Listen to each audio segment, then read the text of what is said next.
Alors, on vient de sortir du procès de Monsieur Charles Onana, qui était un très très bon réquisitoire. Et voilà, comme vous le constatez, il est là, il est là.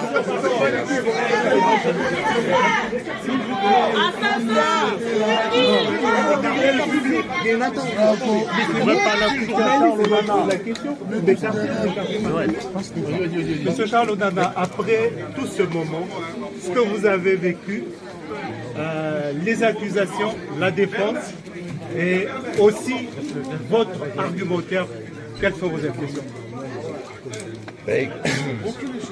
Écoutez, je pense que la première chose que je veux dire, c'est un énorme merci, quoi. Parce que je pense que les Congolais et beaucoup de Rwandais m'ont apporté un soutien important pendant toute cette période, qui n'était pas une période facile, parce que une grande partie des médias soumis au FPR, à Paul Kagame, m'a traité quasiment de négationniste avant même que je ne sois jugé. C'est-à-dire que la notion de la présomption d'innocence est complètement ignorée ici, parce que c'est la voix de Paul Kagame qui est importante. C'est-à-dire qu'en fait, on se retrouve en France dans une situation où c'est un dictateur africain qui est au pouvoir depuis 30 ans et qui a mis le Rwanda et la République démocratique du Congo en coupe réglée, qui vient faire la loi et qui impose aujourd'hui sa loi à la France. Donc, j'espère que la justice française ne se laissera pas impressionner par ce diktat. Je sais que Kagame avait demandé la tête du procureur Carla Del Ponte au tribunal pénal international. Il l'a eu. Il a demandé à obtenir la destruction de l'enquête du juge Bruguière. Il l'a eu.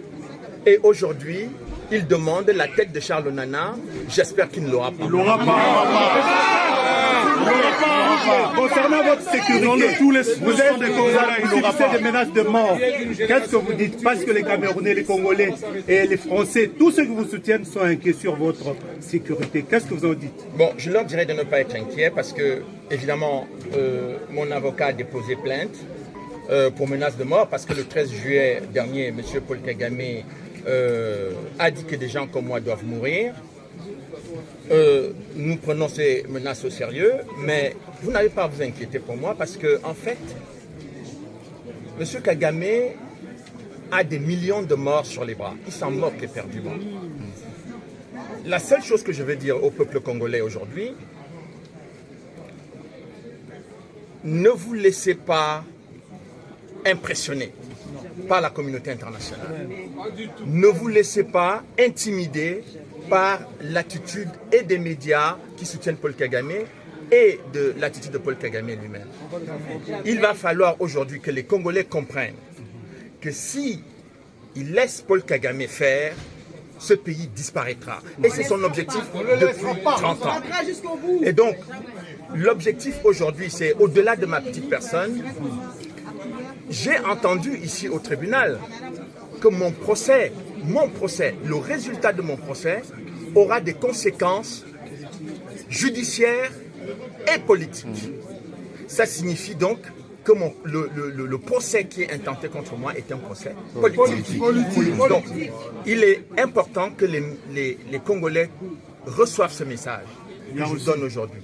C'est-à-dire que ce que j'ai révélé dans ce livre concernant l'organisation dès 1994 de l'invasion du Congo pour le pillage de ses ressources minières, c'est exactement cette politique qui est en marche et M. Charles Onana est venu perturber cette situation et il faut le tuer. Et donc, ils veulent me tuer judiciairement et me tuer physiquement. Donc, c'est à cela que j'attire l'attention des Congolais et des hautes autorités congolaises, notamment le président de la République de la RDC. Il faut qu'ils sachent qu'ils ont utilisé la même méthode pour éliminer le président Habyarimana. Ils ont pris le temps, ils ont passé le temps à dire qu'il faut négocier, il faut discuter, mais si les autorités congolaises et tous les conseillers du Congo ne prennent pas conscience qu'il n'y a pas que le Congo qui est en danger, mais que même les institutions de ce pays sont en danger.